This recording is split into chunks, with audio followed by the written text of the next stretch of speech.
This is Bencoolen Street, Singapore's first transit priority corridor. Opened in 2017, was originally a 4-lane road, got partially reorganized to make room for the construction of Bencoolen Station of the downtown line. A road diet was performed, with 2 car lanes removed. The full-day bus lane was upgraded to being a bus-only lane, and with the space gained from the road diet, pedestrian sidewalks are widened and a mostly continuous bike path was introduced. The reclaimed space also provided room for further placemaking efforts. Plants are grown, and benches that don't look like benches are added, providing space for gathering and adding character to the vicinity. While not very long in nature, this half-road, half-street provides a stark contrast between the current and potential future reality of Singapore in its quest of achieving its vision of a car-lite future. Yet, for a very long time, this was the only transit priority corridor. There are talks about the introduction of this revolutionary class of roads outside the city centre, such as the North-South Corridor and Sin Ming Avenue, but it can be rather difficult to imagine how something currently confined to the city grid would look like when transplanted into fringe towns, surrounded by public housing and condominiums. So when the Land Transport Authority mentioned that a new transit priority corridor was completed along Tampines Avenue 1 back in July 2021, I decided to have a look for myself at the first transit priority corridor in the suburbs. And it looks like this.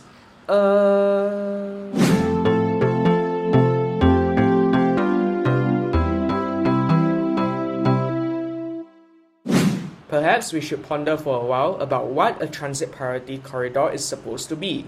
Surely in some ways, they have to be corridors that prioritize transit, roads that are designed for the speed and comfort of public transport commuters, including the modes that fit into it, like walking or cycling, rather than for cars.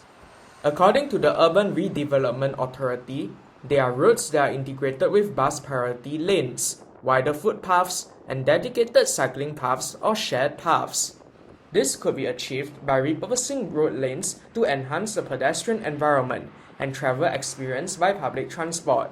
What Bencoolen Street seems to suggest is that a transit priority corridor is a form of transit more, where car traffic is at least greatly restricted. Let's see how much of these concepts have been implemented here in Tampines Avenue 1. Now, Bencoolen Street and Tampines Avenue 1 are indeed very different. One is a street, a place by itself. The other is a road, which connects places. Yet, they are also similar in some ways. For one, Bencoolen Street brings adjacent developments to Bencoolen Station. Tampines Avenue 1 does the same thing 10 train stops away, serving as the main route for residents of Tampines West and students of Temasek Polytechnic to get to Tampines West Station. Since there are many bus services along these routes, any form of good bus priority will be beneficial for significantly more commuters by increasing capacity and reducing journey times. In Tampines Avenue 1, a normal bus lane is used. The conversion of a car lane to a normal bus lane may seem to be a significant upgrade in transit priority. That is until one realizes that normal bus lanes in Singapore are only reserved for buses during weekday peak hours.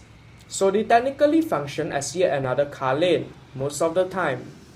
This is unlike the bus-only lane used in Bencoolen Street, where cars are not allowed to enter lanes where markings are non-dotted, even in the middle of the night. Other than the normal bus lane, no other forms of bus priority schemes, like the B sign for buses, are used here. And when you consider how a rather generous section of the bus lane is dotted to make room for turning traffic, the bus lane becomes a lane that isn't exactly reserved for buses. Unexpectedly, this implies buses here are less prioritized than before, for more than 85% of the time when it is not peak hours on a non-public holiday weekday. Previously, some bus stops along the way featured the bus priority box, forcing cars to give way to buses exiting the bus stop. They apply all the time, and motorists who fail to follow these markings can get a composition fine of $130. Since they don't exist anymore, buses now have the obligation to give way to cars during non-bus lane hours, adding to journey times. If you are a resident on the north side of Tampines Avenue 1, cycling is a breeze thanks to a brand new red cycling path that is mostly continuous for once, a comfortable distance away from the fast-moving traffic, and level with the footpath for easy accessibility. While there is still room for improvement, let's just say that by current Singapore standards, this is among the best roadside cycle paths that you can get. And unlike the city, Tampines has a mostly functional cycling network that spans the entire town. Hence, this bike path here operates as part of a larger system, increasing its catchment area and making the path here a lot more useful. Things kind of fall apart if you are trying to cross to the other side though. Since there are 0 signalized crossings or junctions along 1.2 kilometers of this supposed transit priority corridor, there are only 2 possible ways to get across the road. The first would be to use one of the 3 overhead bridges along the way. Nowadays, they come with shelters, providing protection from rainy or sunny weather. And in this case, it is connected to a long bridge into Temasek Polytechnic, ensuring seamless access to the students here. But if that's not your origin or destination, you will find yourself wasting a lot of time and energy just trying to cross this very apparent obstacle that is in your way. While rather expensive lifts are currently under construction to provide barrier-free access for wheelchair users, they have limited capacity, which makes them a pain to use during peak hours. So, the second, possibly more preferable way for some like these people here would be to play Crossy Road, by using this barely visible informal crossing and dashing across the road, 3 lanes at a time, hoping for the best amid 60 km per hour traffic. Very welcoming and safe of a transit priority corridor indeed. It only gets worse once you cross over to the south. Here's the thing, Temasek Polytechnic, being an educational institution with many able-bodied youths that are too young to drive, could have benefited from better active mobility facilities on their side of the transit priority corridor. The infrastructure for bicycle parking is already there in Temasek Polytechnic, which even provides spaces for shared bicycles, unlike certain polytechnics in the West. Indeed, there are new bike paths somewhere upstream of the traffic, which was constructed with Neighbourhood 9, but they do not extend here. Next to Temasek Polytechnic, all you have is a narrow sidewalk, with some segments ending in the middle of nowhere. Now, similar to Bencoolen St, bike paths are only featured on one side of the transit priority corridor, but that's less of a problem over there due to the presence of crossings at regular intervals. Here though, you are presumably supposed to use these bicycle wheeling ramps on the side of the pedestrian overpass, shaped like water gutters, to push your bike up and down, precariously holding the brakes to make sure that your bike does not tumble down the stairs and crash into the people below. Now, it is true that things have improved along this road. Tampines Avenue 1 is somewhat more pedestrian, bike, and bus friendly than it used to be just a few years ago, due to all of these changes made to it. But calling it a transit priority corridor is doing this entire class of roads a great disservice. No way does it prioritize transit by time. Look at how many cars are overtaking this bus. And look at how public transport commuters have to make a huge detour up and down the overhead bridge, which add to their journey times, just to keep traffic free-flowing and shave seconds off car commutes.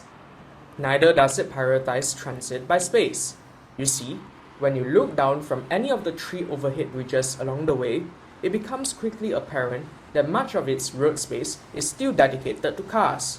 We can quantify it by looking at the road's cross-section and comparing the width of the road reserve with the components that make up this road. By rough measurements and references to the code of practice, we can tell that Tampines Avenue 1 currently has a road reserve of approximately 41.7 meters, slightly wider than the standard width of a 6-lanes dual carriageway in Singapore. Let's disregard the 14 meters reserved for tree planting, verge and services, and the central median. Looking at its cross-section, in the best-case scenario, 14.4 meters are dedicated purely to cars over 4 lanes. Meanwhile, 7.4 meters are used by the 2 bus lanes. 3.9 meters in total are used by the footpath, and 2 meters are left for cycling paths, 13.3 meters in total. Is transit prioritized if the majority of the paved surface is dedicated to car use, even in the best case scenario? This is in no way car-lite, it's more like car-heavy. Now, you may be thinking, what's the problem with this? After all, there are even more car-oriented roads out there, dedicating even greater amounts of space for the main purpose of transporting cars, in this land-scarce Singapore. But here's the thing, this road is branded a transit priority corridor, the supposed revolutionary new class of roads, with more road space originally meant for cars, reallocated to active mobility and public transport users, to encourage the use of greener modes of transport that results in less noise and air pollution. Very little of that happened here. There was no road diet. 6 lanes stayed as 6 lanes. We have an overwhelming abundance of underutilized space here, and not even a single lane of road space could be safeguarded for buses at all times. Neither could space be given up to ensure equal accessibility to active mobility infrastructure on both sides of the same road for the convenience, comfort, and safety of non-car commuters. Let's not kid ourselves here. We were promised this, and instead we got this. The concept of transit priority corridors was degraded from a new kind of roads with lane reductions that restrict or eliminate car traffic to a mere ordinary road with pseudo-bus lanes and a bike path on only one side. This is sad. It suggests an inability to dream of complete streets which are more multimodal, and we aren't going to go car-lite like this. Not with all the avenues which are widened in the same town to fix traffic just over the past 7 years. We will have to see if this is the case for future transit priority corridors, and if it is, well, the term will degenerate into yet another fancy upbranding, bringing little in value, and a car-lite Singapore will remain nothing but a distant dream. Wait, I'm not done yet. Here's something interesting. During the recent long-term plan review, it was mentioned that Tampines Avenue 2 and Yishun Avenue 2 are also currently completed transit priority corridors. I thought that was perhaps an honest mistake that will be rectified, but it is still considered that as of the time this video is published. Let's check them out. I'll let you guys decide for yourselves whether you consider these elements of a completed transit priority corridor.